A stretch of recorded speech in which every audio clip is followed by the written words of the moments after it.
ओम शांति।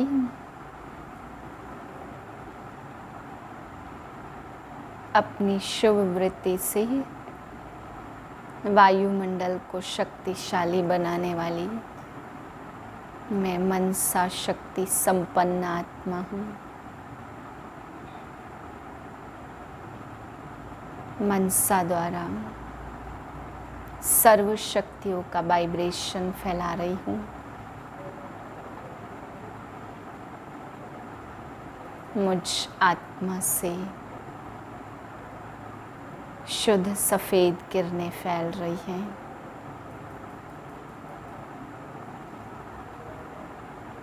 इसी स्थिति में आज के महावाक्य सुनते हैं।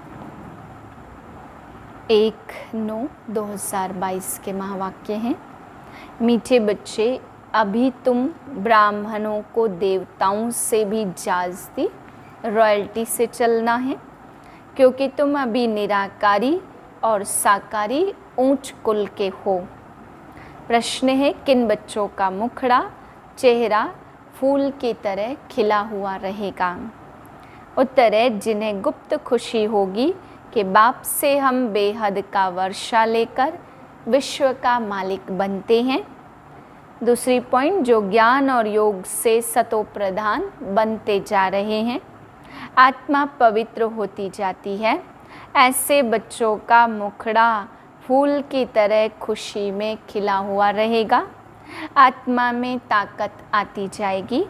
मुख से ज्ञान रतन निकलते निकलते रूप बसंत बन जाएंगे। नई राजधानी का साक्षात्कार होता रहेगा। गीत है, मरना तेरी गली में, जीना तेरी गली में। ओम शांति। मीठे मीठे बच्चों ने अच्छी तरह समझ लिया कि हमको बाबा के गले का हार बनना है। यह किसने कहा? आत्मा ने कहा, अभी आपके ही गले का हार बनना है। देह अभिमान छोड़ना है। अभी हम रुद्रमाला में पिरोएंगे। वापस जाना है, इसलिए जीते जी देह अभिमान छोड़ना है। आत्मा परमात्मा की संतान है, उनसे ही अब हम वर्षा ले रहे हैं। बच्चों को यह नशा रहना चाहिए तो बुद्धि शिव बाबा के पास चली जाएगी। हम आत्मा उनकी संतान हैं, अभी ब्रह्मा द्वारा उनके पोत्रे बने हैं। निराकार बाबा साकार दादा, बाप है ऊंचते ऊंच। मनुष्य जो ऊंचे धनवान होते वह बड़ी रॉयल्टी से रहते, अपनी पोजीशन का नशा रहता। तुम बच्चों को अंदर में बहुत खुशी होनी चाहिए।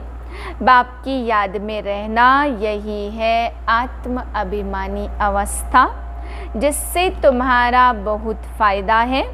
तुम बच्चे जानते हो, हम ईश्वरी संतान ब्रह्मा की संतान है। बाबा कहते, तुम मेरे बच्चे हो ही, अभी तुमको ब्रह्मा द्वारा एडॉप्ट करता हूँ। तुम्हें यह नशा रहना चाहिए, हम निराकारी और साकारी ऊंच ब्राह्मण कुल के हैं। अपने को ब्राह्मण समझना है। हम ईश्वरी संतान ब्रह्मा की औलाद हैं। तुम जानते हो, हम ब्राह्मण से देवता बन रहे हैं, यह भूलना नहीं चाहिए। तुम ब्राह्मणों को देवताओं से भी अधिक रॉयल्टी से चलना चाहिए। तुम्हारा अमूल्य जीवन अभी बनता है। पहले कौड़ी जैसा था, अब हीरे जैसा बनता, इसलिए तुम्हारी महिमा है। मंदिर भी तुम्हारे यादगार बने हुए हैं। सोमनाथ जिसने देवताओं को ऐसा बनाया, उनका भी यादगार है और तुम्हारा भी यादगार है। सोमनाथ ने अविनाशी ज्ञान रत्न दिए हैं, तो उनका मंदिर कितना अच्छा बना हुआ है। तुम जब गीत सुनते हो तो जानते हो, अभी हम शिव बाबा के गले का हार बने हैं। बाबा हमको पढ़ाते हैं। हमको पढ़ाने वाला कौन है? वह भी खुशी होनी चाहिए। पहले अल्प बे पढ़ते तो जमीन में बैठकर पढ़ते हैं, फिर बेंच पर बैठ पढ़ते और फिर कुर्सी पर। प्रिंस प्रिंसेस तो कॉलेज में कोच पर बैठते हैं। उन्हों को पढ़ाने वाला कोई प्रिंस प्रिंसेस होता नहीं है, वह फिर भी कोई टीचर होता। परंतु मर्तबा तो प्रिंस प्रिंसेस का ऊंच होता है। तुम तो सतयुगी प्रिंस प्रिंसेस से भी ऊंच हो ना, फिर भी देवताओं की वह संतान है। तुम हो ईश्वरी संतान। जिससे वर्षा लेना है उनको याद भी करना है। उठते बैठते व्यवहार में रहते उनको भूलना नहीं चाहिए। याद से ही हेल्दी वेल्दी बनते हैं। बाप बच्चों को विलकर वानप्रस्थ में चले जाते हैं तो फिर कुछ रहा नहीं, सब कुछ दे दिया। जैसे तुम विल कर कि बाबा यह सब आपका है। बाबा फिर कहते अच्छा ट्रस्टी होकर संभालो। तुम हमको ट्रस्टी बनाते हो, फिर हम तुमको ट्रस्टी बनाते हैं तो श्रीमत पर चलना है। कोई उल्टा सुल्टा धंधा नहीं करना। मेरे से पूछते रहना। कोई तो यह भी नहीं जानते कि बच्चों को भोजन कैसे खाना चाहिए। ब्रह्मा भोजन की बड़ी महिमा है। देवताएं भी ब्रह्मा भोजन की आश रखते, तब तो तुम ब्रह्मा भोजन ले जाते हो। इस ब्रह्मा भोजन में बहुत ताकत है। आगे चल भोजन योगी लोग बनाएंगे, अभी तो पुरुषार्थी है। जितना हो सकता है बाबा की याद में रहने की कोशिश करते। बच्चे तो है ना, खाने वाले बच्चे पक्के होते जाएंगे तो बनाने वाले भी पक्के निकलते जाएंगे। ब्रह्मा भोजन कह देते, शिव भोजन नहीं कहते हैं। शिव का भंडारा कहते। जो भी भेज देते वह शिव बाबा के भंडारे में पवित्र हो जाता। शिव बाबा का भंडारा है ना, बाबा ने बतलाया श्रीनाथ द्वारे पर घी के कुएं हैं, वहाँ पक्की रसोई बनती है और जगन्नाथ द्वारे पर कच्ची रसोई बनती। फर्क है ना, वह है श्याम और वह है सुंदर। श्रीनाथ के पास बहुत धन है, वहाँ इतना धनवान होते नहीं हैं। गरीब और साहूकार तो होते हैं ना, अभी तो बहुत गरीब हैं और फिर साहूकार होंगे। इस समय तुम बहुत गरीब हो, वहाँ तो तुमको 36 प्रकार के भोजन मिलेंगे। तो ऐसी तैयारियां करनी चाहिए। भल प्रजा भी 36 प्रकार के भोजन खा सकती है, परंतु राजाई का मर्तबा तो ऊंच है ना, वहाँ का भोजन तो बहुत फर्स्ट क्लास होगा। सब चीज़ें A1 क्वालिटी की होती है, यहाँ सब चीज़ें Z क्वालिटी की हैं। दिन रात का फ़र्क है ना, अनाज आदि जो कुछ निकलता सब सड़ा हुआ रहता। तुम बच्चों को बहुत नशा रहना चाहिए। कोई बड़ा इम्तहान पास करते तो नशा रहता है, तुमको तो बड़ा ऊंच नशा रहना चाहिए कि हमको भगवान पढ़ा रहे हैं, जो सर्व का सदगति दाता है। बाप कहते मैं तुम्हारा ओबीडियंट सर्वेंट हूँ। बाप बच्चों का ओबीडियंट सर्वेंट होता है। बच्चों पर बलि चढ़ फिर खुद वानप्रस्थ में चले जाते। बाप कहते मैं भी बलि चढ़ता हूँ, परंतु तुम पहले बलि चढ़ते। आदमी मरता है तो उसकी चीज़ें करनी घोर को दे देते हैं ना। साहूकार होते हैं तो फर्नीचर आदि भी दे देते। तुम बच्चे क्या देते हो? कीचड़ पट्टी। उसकी एवज में तुमको क्या मिलता? गरीब ही वर्षा लेते, बलिहार जाते, बाबा लेते क्या हैं और देते क्या हैं। तो तुम बच्चों को नशा रहना चाहिए, बेहद का बाबा मिला है, मूत पलीती कपड़े धोते हैं। सिख लोग कहते गुरु नानक ने यह वाणी चलाई, यहाँ तो कन्वर्ट होने की बात नहीं है, यहाँ तो शूद्र से ब्राह्मण बनना है। ब्राह्मण बनना कोई मौसी का घर थोड़े ही है। चलते चलते फां हो जाते। बाबा कहते कोई गला भी काट दे तो भी अपवित्र नहीं बनना। बाबा पूछते हैं, बाबा से पूछते कि इस हालत में क्या करूं, तो बाबा समझ जाते कि यह सहन नहीं कर सकते। तो बाबा कहते अच्छा जाकर पतित बनो, यह तो तुम्हारे ऊपर है, वह तो करके इस एक जन्म में, इस एक जन्म के लिए मार देंगे।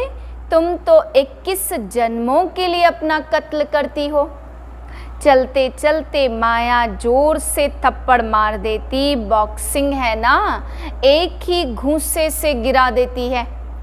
15-20 वर्ष के शुरू आए ऐसे हैं जो एकदम छोड़कर चले जाते, मर पड़ते हैं, ऐसे भी नाजुक हैं। भूल पर तो पछताना होता। बाप समझाते बच्चे तुम यह डिससर्विस करते हो, यह ठीक नहीं है। शिक्षा तो दी जाती है ना, कोई घूंसा नहीं लगाया जाता। जैसे कहते हैं ना, घर में बच्चे बहुत तंग करते तो चमाट लगानी पड़ती। बाबा कहते अच्छा उनके कल्याण के लिए करके थोड़ा कान पकड़ लो, जितना हो सके बड़े प्यार से समझाओ। कृष्ण के लिए भी कहते हैं कि उनको रस्सी में बांध देते, परंतु ऐसी चंचलता वहाँ होती नहीं है। इस समय के ही बच्चे नाक में दम कर देते। तो बाप समझाते बच्चे मंजिल बहुत ऊंची है, हर बात में पूछो, बाबा युक्तियाँ बतलाते रहेंगे। हर एक की बीमारी अलग अलग होती है, कदम कदम पर सावधानी लेनी है, नहीं तो धोखा खा लेंगे। बहुत बहुत मीठा बनना है। शिव बाबा कितना मीठा प्यारा है, बच्चों को भी ऐसा बनना चाहिए। बाप तो चाहेंगे ना बच्चे हमसे भी ऊंच बने, नाम निकाले, ऐसा फर्स्ट क्लास बनो जो हमसे भी तुम्हारा पद ऊंचा हो। बरोबर पद ऊंच देते हैं ना, किसको ख्याल में भी नहीं होगा कि यह विश्व के मालिक कैसे बने। तो तुम्हारी चलन बड़ी रॉयल होनी चाहिए, चलना फिरना बोलना खाना बड़ी रॉयल्टी से होना चाहिए। अंदर में बड़ी खुशी होनी चाहिए। लक्ष्मी नारायण के चित्र तो प्रत्यक्ष हैं, तुम तो गुप्त हो ना। तुम ब्राह्मणों को ब्राह्मण ही जाने और न जाने कोई। तुम जानते हो हम गुप्त वेश में बाबा से वर्षा लेकर विश्व के मालिक बनते हैं। बहुत ऊंच पद है, इसमें अंदर में बड़ी खुशी रहती है। मुखड़ा फूल की तरह खिला रहना चाहिए, ऐसा पुरुषार्थ करना है। अभी कोई ऐसा बना नहीं है, पुरुषार्थ करना है, आगे चल तुम्हारा बहुत मान होने वाला। सन्यासियों राजाओं को भी पिछाड़ी में इतना ज्ञान देना है जब तुम्हारे में पूरी ताकत आ जाती है। ज्ञान और योग बल से तुम्हें सतो प्रधान बनना है। 100% अभी है विशस वर्ल्ड। तुम्हारा पहले पहले नस्ल है ब्राह्मणों का, फिर तुम देवता क्षत्रिय बनते हो। कंट्रास्ट किया जाता उस नॉलेज से हम क्या बनेंगे और इस नॉलेज से हम क्या बनेंगे, यह भी पढ़नी है। और वह भी पढ़नी है। बाबा कहते ग्रस्त व्यवहार में रहते भविष्य के लिए पुरुषार्थ जरूर करना है। आसुरी और दैवी कुल दोनों का तोड़ निभानी है। एक एक का बाबा हिसाब लेते, फिर उस पर वैसी युक्ति बतलाते कि इस पर ऐसे चलो। भल कोई गुस्सा करे परंतु तुमको बहुत मीठा बनना है। कोई गाली दे तो भी मुस्कुराते रहना है। अच्छा तुम गाली देते हो, हम तुम्हारे ऊपर फूल चढ़ाते तो एकदम शांत हो जाएंगे, 1 मिनट में ठंडे हो जाएंगे। बाबा राजू रमजबाज है, बहुत युक्तियाँ रमझें बताते रहते। पतितों को पावन बनाते तो जरूर रमज होगी ना। श्रीमत लेनी है, श्रीमत से श्रेष्ठ बनने के लिए ही आए हो। अच्छा मीठे मीठे सिकिलदे बच्चों प्रति माता पिता बाप दादा का याद प्यार, गुड मॉर्निंग। रूहानी बाप की रूहानी बच्चों को नमस्ते। हम रूहानी बच्चों की रूहानी बाप को नमस्ते। धारणा के लिए पहली पॉइंट, ऐसा फर्स्ट क्लास मीठा और रॉयल बनना है जो बाप का नाम बाला हो। कोई गुस्सा करे, गाली दे तो भी मुस्कुराते रहना है। दूसरी पॉइंट, श्रीमत पर पूरा पूरा ट्रस्टी बनना है। कोई भी उल्टा धंधा नहीं करना है, पूरा पूरा बलिहार जाना है। वरदान है, पूर्वजपन की स्मृति द्वारा सर्व की पालना करने वाले शुभ वृत्ति व मनसा शक्ति संपन्न भाव। किसी भी धर्म की आत्माओं को मिलते व देखते हो तो यह स्मृति रहे कि यह सब आत्माएं हमारे ग्रेट ग्रेट ग्रैंडफादर की वंशावली हैं। हम ब्राह्मण आत्माएं पूर्वज हैं, पूर्वज सभी की पालना करते हैं। आपकी अलौकिक पालना का स्वरूप है बाप द्वारा प्राप्त हुई सर्व शक्तियाँ। अन्य आत्माओं में भरना, जिस आत्मा को जिस शक्ति की आवश्यकता है उसकी उस शक्ति द्वारा पालना करना। इसके लिए अपनी वृत्ति बहुत शुद्ध और मनसा शक्ति संपन्न होनी चाहिए। स्लोगन है, जिसके पास ज्ञान का अविनाशी धन है वही दुनिया में सबसे बड़ा संपत्तिवान है। ओम शांति।